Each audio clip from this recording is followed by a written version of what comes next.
Jason wasn't dumb. He wasn't unlucky.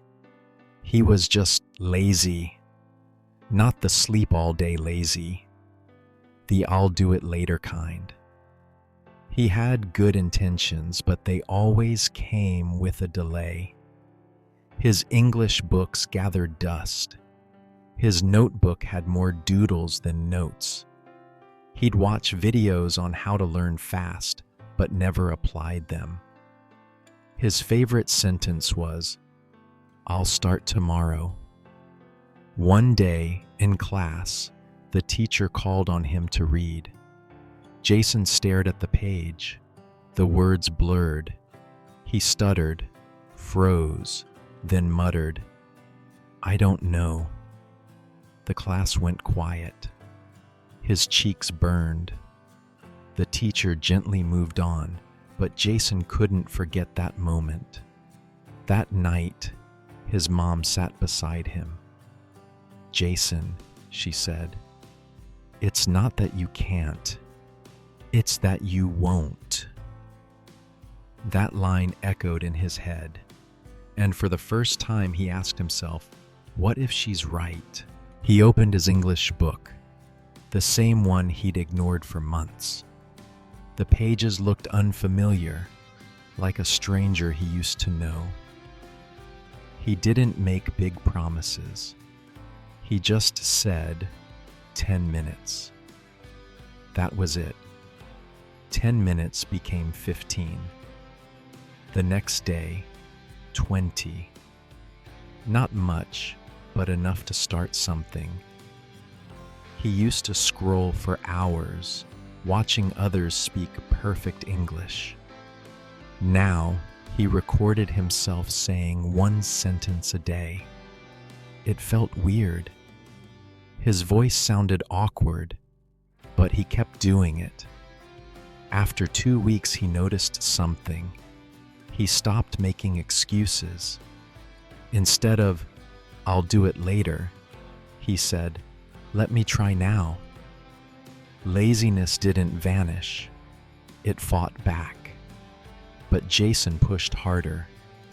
One night, he set a challenge. 5 sentences, spoken out loud, no matter how bad they sounded. He stood in front of the mirror and spoke.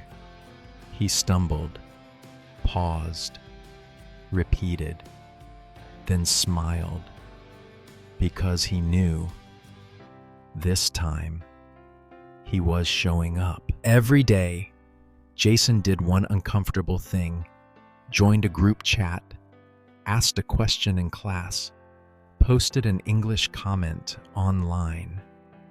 Small, risky moves. But each one chipped away at his laziness. It wasn't discipline that changed him. It was momentum. He realized something powerful. Lazy people don't need motivation. They need motion. Jason wasn't fluent yet, but he sounded more natural. His pauses were shorter, his confidence stronger. Then came the day of the school presentation. He almost backed out. The old Jason whispered, "Let someone else do it." But he stood up. He spoke slowly, clearly. The grammar wasn't perfect, but his voice didn't shake. When he finished, his teacher nodded and said, "You've come a long way." That night, Jason uploaded his practice video to YouTube. If you've ever struggled with laziness or excuses, don't wait. Subscribe to this channel and hit the bell, and start showing up for yourself. Jason kept speaking. His words flowed better, but the real change was invisible. It was his mindset. He stopped treating learning as a task. He started treating it as a responsibility. He read one article in English every morning. He listened to podcasts while brushing his teeth. He turned English into a background rhythm of his life. Some days were tough. He didn't always want to show up, but he remembered the old version of himself, and he refused to go back. When his friends saw his progress, they asked, "What's your secret?" He smiled and said, "No secret. Just start before you're ready, then keep going." One evening, Jason was invited to an online language exchange. He almost declined. The fear of speaking to strangers crept in, but he joined. A girl from Brazil introduced herself. Jason smiled and replied.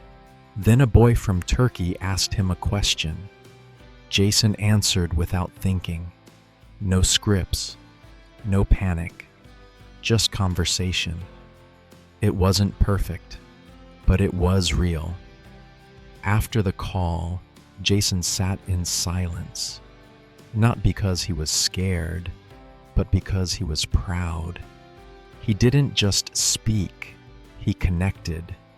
He wrote in his journal, "I'm not afraid of learning anymore. I'm afraid of wasting time." That night, he didn't scroll. He didn't watch tutorials. He sat down and created a plan. Not big, just enough to keep moving. 3 months later, Jason was unrecognizable. Not because his English was perfect, but because his attitude was. He became the student others looked up to, the one who showed that starting small matters. His teacher asked him to mentor a new student who was shy and always silent. Jason sat with him and said, "I used to be just like you. You don't need to do everything today. Just show up, say one sentence. That's how it begins." The boy nodded, and Jason realized his journey wasn't just about beating laziness. It was about becoming someone who helps others beat theirs. Now here's my question to you. If laziness wasn't stopping you, what would your English sound like today?